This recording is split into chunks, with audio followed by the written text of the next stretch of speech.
warahmatullahi wabarakatuh. Selamat pagi anak-anak ibu. Baiklah, di sini kita akan mempelajari mengenai pembelajaran bahasa Indonesia. Kalian meskipun di rumah tetap semangat ya anak-anak belajarnya. Oke, di sini kita akan mempelajari KD 3.5, yaitu mengidentifikasi informasi teks eksposisi berupa artikel ilmiah populer dari koran ataupun majalah yang didengar dan dibaca. Lalu indikatornya di sini yang pertama menjelaskan pengertian teks eksposisi yang telah didengar. Lalu yang kedua merumuskan unsur-unsur teks eksposisi yang meliputi gagasan dan fakta. Lalu yang ketiga, di sini menunjukkan pola-pola pengembangan teks eksposisi. Dan yang terakhir, mampu menjelaskan jenis-jenis teks eksposisi. Nah, anak-anak, apa itu teks eksposisi? Jadi, teks eksposisi itu merupakan sebuah paragraf atau karangan yang terkandung di dalamnya sejumlah informasi yang mana isinya ditulis dengan tujuan untuk menjelaskan atau memberikan pengertian dengan gaya penulisan yang singkat, padat, dan akurat. Lalu ada beberapa pendapat para ahli. Di sini ibu mengambil pendapat Goris Keraf, di mana ia menjelaskan teks eksposisi merupakan suatu bentuk wacana yang berusaha untuk menguraikan objek sehingga dapat memperluas pandangan atau pengetahuan pembaca. Lalu tujuan utamanya di sini ialah dapat memberitahukan informasi mengenai suatu objek yang tertentu, seperti itu. Di sini Ibu juga mengambil pengertian teks eksposisi menurut Kamus Besar Bahasa Indonesia, bahwa teks eksposisi itu uraian atau paparan yang bertujuan untuk menjelaskan maksud dan tujuannya, misalnya suatu karangan. Baiklah anak-anak, selanjutnya di sini Ibu akan menjelaskan dua unsur utama teks eksposisi. Nah, yang pertama ada gagasan dan yang kedua ada fakta. Yang pertama Ibu akan menjelaskan gagasan. Apa sih itu gagasan? Jadi gagasan disebut juga sebagai ide atau pendapat. Nah, isi dari gagasan merupakan pernyataan yang dapat berbentuk komentar, lalu dapat berbentuk penilaian, saran, dorongan, dan bujukan kepada pembaca yang menjadi subjek tertentu. Seperti itu. Lalu yang kedua, fakta. Nah, apa sih fakta dari unsur utama teks eksposisi? Fakta merupakan kejadian atau peristiwa yang nyata yang memang benar-benar terjadi, ada pada kondisi yang akan kita lihat. Nah, di dalam teks eksposisi, fakta digunakan untuk menegaskan kembali dan dapat memperkuat gagasan agar lebih meyakinkan pembaca. Nah, fakta juga berupa bukti, data, dan kejadian peristiwa tersebut. Nah, di sini Ibu akan memberikan contoh mengenai gagasan. Jadi contohnya seperti kejadian banjir di Jakarta. Seorang ibu yang bernama Ibu Nunuk mengatakan di RW 07 paling tinggi 80 cm pada permukaan jalan terendah luapan Kali Cipinang karena curah hujannya yang sangat tinggi. Nah, contoh tentang fakta.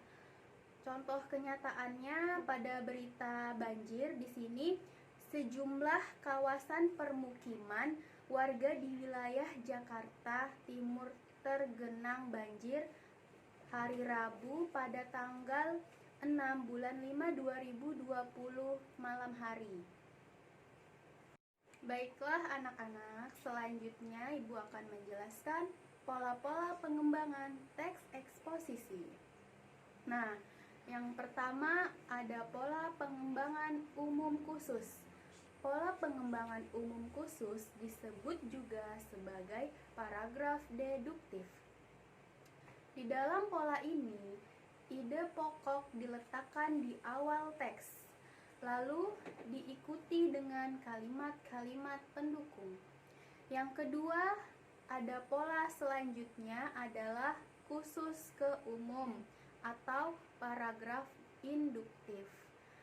Ide pokok ini, teks eksposisi diletakkan di akhir teks dan didahulukan dengan kalimat-kalimat penjelas yang bersifat spesifik atau khusus. Dan yang ketiga ada pola ilustrasi. Pola ilustrasi, teks eksposisi dapat memuat gagasan umum yang disertai dengan contoh atau ilustrasi untuk meyakinkan pembaca. Lalu terhadap gagasan ini dapat disajikan dalam teks eksposisi tersebut. Nah, yang terakhir ada pola pengembangan. Pola pengembangan di sini merupakan pola yang ada di dalam teks eksposisi yang dapat memberikan perbandingan dari suatu gagasan dengan gagasan lainnya agar dapat memperkuat ide tersebut. Nah, selanjutnya ada jenis-jenis teks eksposisi. Yang pertama, eksposisi definisi. Apa itu eksposisi definisi? Yaitu suatu batasan dengan memfokuskan pada karakteristik suatu teks. Lalu yang kedua, eksposisi berita. Eksposisi berita berisi pemberitahuan mengenai suatu kejadian. Jenis eksposisi ini banyak ditemukan pada surat kabar, di radio maupun di televisi. Lalu, eksposisi ilustrasi. Eksposisi ini pengembangannya menggunakan gambaran sederhana atau bentuk konkret dengan suatu ide. Lalu yang keempat, eksposisi proses. Eksposisi ini sering ditemukan dalam buku-buku petunjuk pembuatan, penggunaan, ataupun cara-cara tertentu. Nah, yang kelima ada eksposisi analisis. Eksposisi ini proses memisahkan suatu masalah dari suatu gagasan utama yang menjadi beberapa subbagian. Kemudian masing-masing masalah tersebut dapat dikembangkan secara berurutan. Lalu yang keenam, eksposisi klasifikasi. Eksposisi ini dapat membagi sesuatu dan mengelompokkan ke dalam kategori-kategori masalah tersebut. Nah, yang terakhir ada eksposisi perbandingan. Eksposisi ini menerangkan ide dalam kalimat utama dengan cara membandingkan dengan hal yang lainnya, seperti itu. Nah, anak-anak, di sini Ibu akan memberikan contoh dari beberapa jenis-jenis teks eksposisi. Yang pertama, contoh eksposisi definisi. Jadi, eksposisi definisi ini misalnya, kentang adalah umbi bawah tanah yang tumbuh di akar tanaman kentang, atau disebut dengan Solanum tuberosum. Nah, kentang asli Amerika Selatan dan dibawa ke Eropa pada abad ke-18 dan sekarang ditanam dalam hitungan jumlah yang ada di seluruh dunia. Kentang ini pada umumnya dimakan dengan direbus, lalu dipanggang ataupun digoreng. Kentang ini biasanya untuk cemilan bisa digoreng dengan sangat kering, lalu disajikan seperti itu. Nah, anak-anak, selanjutnya Ibu akan memberikan contoh dari jenis eksposisi berita. Di sini misalnya banjir bandang yang melanda di kota Yokohama pada hari Kamis merendam ratusan rumah dan 7 orang yang tewas. Banjir tersebut terjadi pada dini hari saat orang tengah terlelang.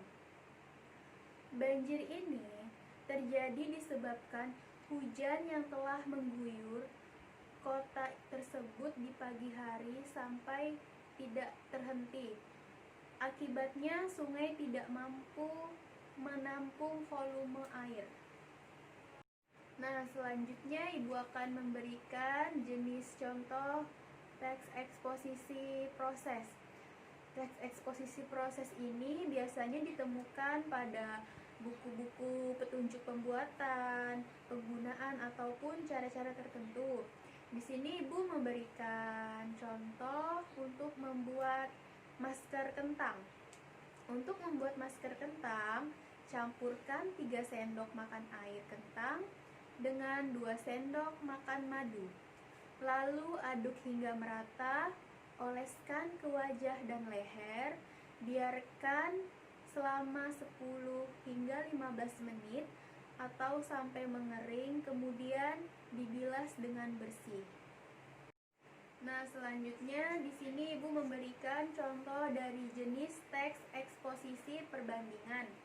Contohnya, hukuman bagi para koruptor di Indonesia terbilang masih sangat lemah.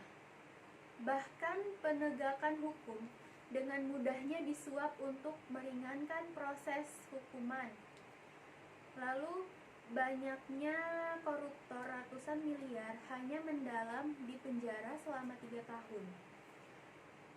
Pantas saja korupsi di Indonesia semakin meningkat.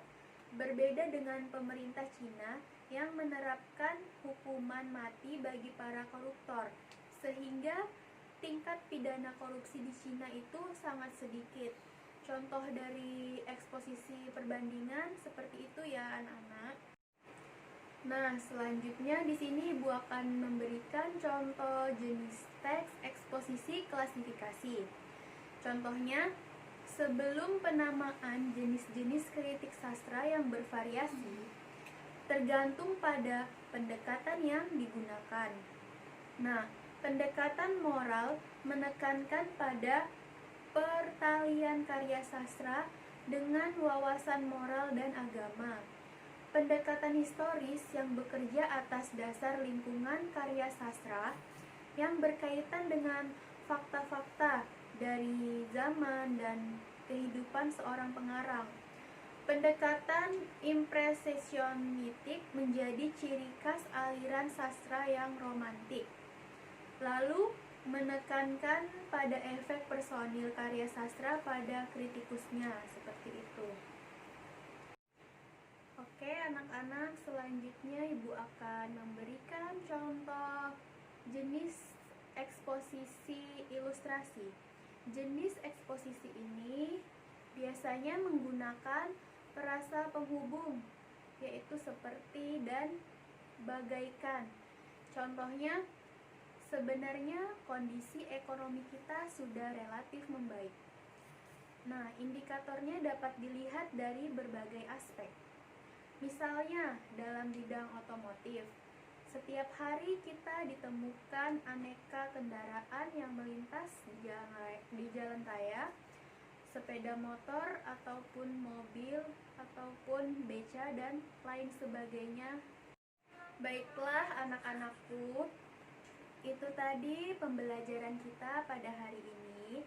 Semoga bermanfaat untuk kalian semua.